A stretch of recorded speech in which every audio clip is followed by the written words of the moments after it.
एकदा तुम्ही त्या गोष्टी लिहून घेतल्या, आता आपल्याकडे तेवढा वेळ नाही, so will not get into details of this. Maybe next time आपण जर कर्मधर्म संयोगाने परत भेटलो तर we will talk about this. So pen it down, पहिला लिहून घ्या आणि त्याच्यानंतर सेकंड स्टेप. ह्या प्रत्येक गोष्टीला जी कोणी तुम्ही लिहिले ना त्याला तुम्हाला 2 प्रश्न विचारायचे. लॉजिकली कोणते 2 प्रश्न असतील?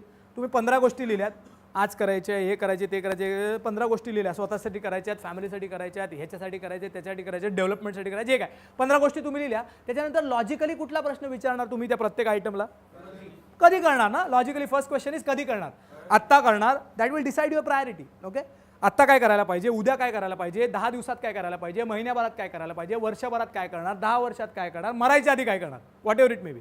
Okay, it will show you the path की बाबा हे माझे माइलस्टोन आहेत आणि हे करत मला तिथे पोचायचं आहे. It will show you the direction, it will show you the plan. Okay, so it will give you priority. पहिला प्रश्न कधी करणार, दुसरा प्रश्न नॅचरली कसं करणार. पहिला प्रश्न विचारणार कधी करणार, दुसरा प्रश्न काय करणार, कसं करणार. कधी विल गिव्ह यू प्रायोरिटी, कसं विल गिव्ह यू क्रिएटिव्हिटी.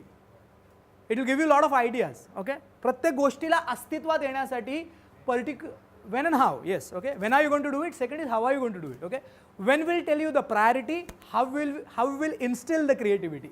मग तेव्हा तुम्हाला आयडिया येते, अरे असं करायला पाहिजे, इथे जायला पाहिजे, हे करायला पाहिजे, ते करायला पाहिजे. Suddenly you will start focusing on various ideas, त्या तुमच्या डोक्यात येणार. सो सिम्पल, पहिलं पेन इट डाऊन, दुसरं how are you going to do it, when are you going to do it, तिसरं रिव्ह्यू इट ऑफन, दिवसातना 2दा वाचा.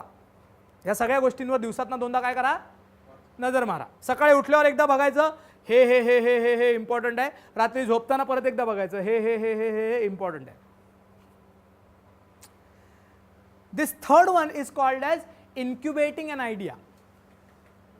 It is called as idea incubation. तुमचं काम करायचं आहे, काम करायला तुम्ही आयडियाला त्याला एनर्जी दिली, पण अजून रिक्वायर्ड एनर्जी मिळालेली नाही. कदाचित त्याला 1 महिना लागणार आहे, 2 महिने लागणार आहे, वर्ष लागणार आहे. जोपर्यंत त्याची एनर्जी पूर्ण होत नाही तोपर्यंत ते अस्तित्वात येणार नाही आहे. So it requires your thought energy. तुम्ही कधी कोंबडीला अंड्यावर बसलेली बघितले? किती दिवस बसते? 21 दिवस. असं कधी बघितलं 3 दिवस बसते, मग ते जरा मी फिरून येते 7 दिवस. काय होईल अंड्यांचा? That's what happens to most of our work. आपल्या समोर जेव्हा काम येतं तेव्हा आपण म्हणतो करणार आणि मग दुसऱ्या कामात लागतो. आणि 8-10 दिवसांनी जेव्हा आग लागते, ऑफिसमधनं जेव्हा मागितलं जातं तेव्हा परत तिथे गेलेलो असतो, पण रिक्वायर्ड एनर्जी दिलेली नसते. त्यामुळे कसं तरी तोडकं मोडकं काम करून आपण तिथे देतो. क्वालिटी नसते, परफेक्शन नसतं. प्रत्येक गोष्ट सिस्टमॅटिकली हळूहळू केली की it comes to reality naturally. नाही तर ते कृत्रिम काहीतरी होतं. एखाद्या मीटिंगमध्ये जायचं असेल, माहिती असतं, 8 दिवस माहिती असतं या मीटिंगमध्ये जायचं. त्या मीटिंगचे पॉईंट्स कधी काढतो आपण? घुसायच्या आधी 2 मिनटं खडखड काढले, जाऊन मीटिंगमध्ये बसला. त्या मोमेंटला तुमचे जे टोटल जी विचार त्याच्यावर व्हायला पाहिजे.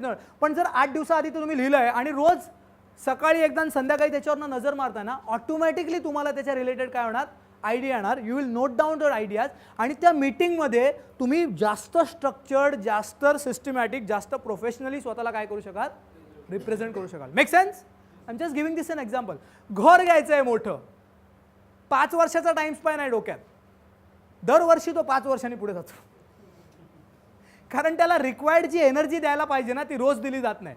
कोणाच्या तरी घराच्या गृहपूजनाला गेलो की वाटतं नाही आता घेणार, आता काय झालं तरी घेणार. 2-3 दिवस गरम असते आयटम, नंतर खाली जातो, कारण त्याला जे एक्सपोजर मिळायला पाहिजे ना ते मिळत नाही. एव्हरी आयडिया नीड्स अन ॲडव्हर्टायझिंग. आज मी तुम्हाला सांगितलं मेडिटेशन करायचं, तुम्ही आत्ता एकदम फुल जोशमध्ये म्हणा करणार करणार करणार. 8 दिवसानंतर मी दिसलो ना इथे कुठे, ह्याला कुठेतरी बघितलं आहे ना, असं बघितल्यासारखं वाटतो. मेडिटेशन गेलं खड्ड्यात, मला पण विसराल तुम्ही. कळतं ना काय बोलते ते? सो इव्हेंच्युअली जी गोष्ट समोर राहते त्याला किंमत राहते. आज प्रत्येक चॅनलवर तुम्ही बघा, कुठल्याही 1 तासामध्ये तुम्हाला कोलगेट किंवा पेप्सोडंटची ॲड दिसते.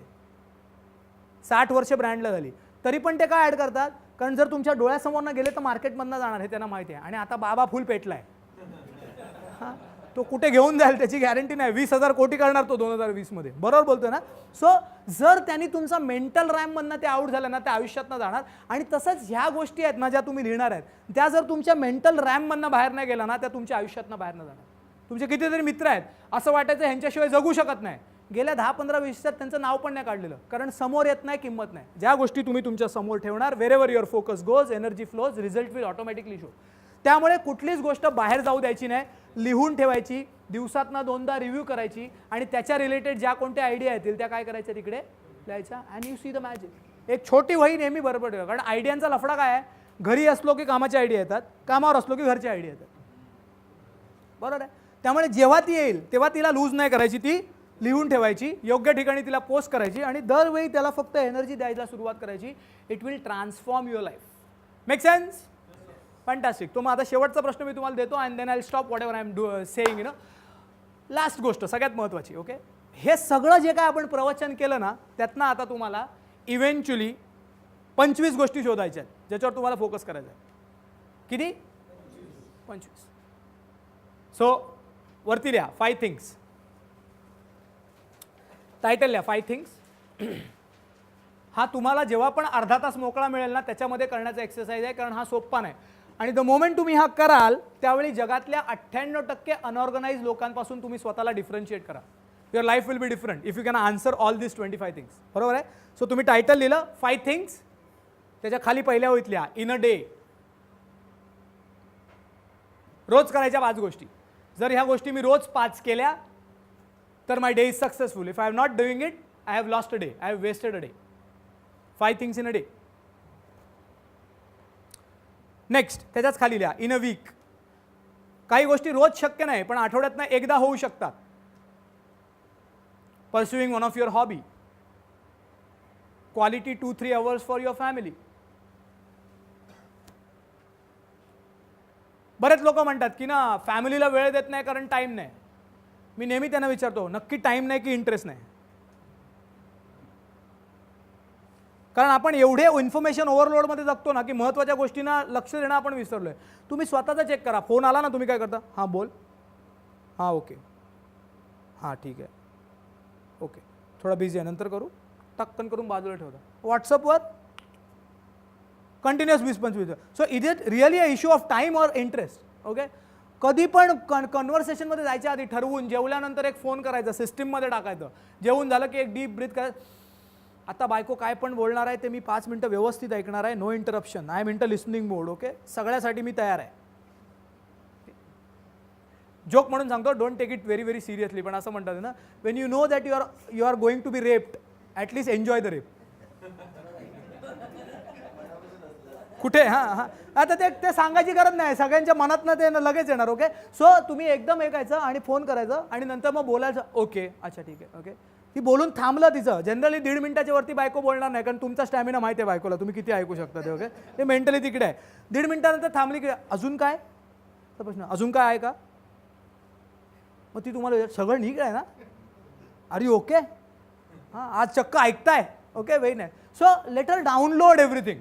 शांतपणे ऐकून घ्या, फोन कट करा आणि पुढे चला. You will see a different relationship altogether. आपण it's never a question of time. Okay, हा म्हणतो, एडवर्ड हॅलोवेलच म्हणतो की there is never enough time to do everything but there is always enough time to do the most important thing. जगामध्ये सगळ्या गोष्टी करायला कधीच वेळ नसतो, पण महत्त्वाच्या गोष्टी करायला नेहमी वेळ असतो. First you have to decide your most important things and that's where we are starting. 5 things in a day. So 5 गोष्टी या करणारच.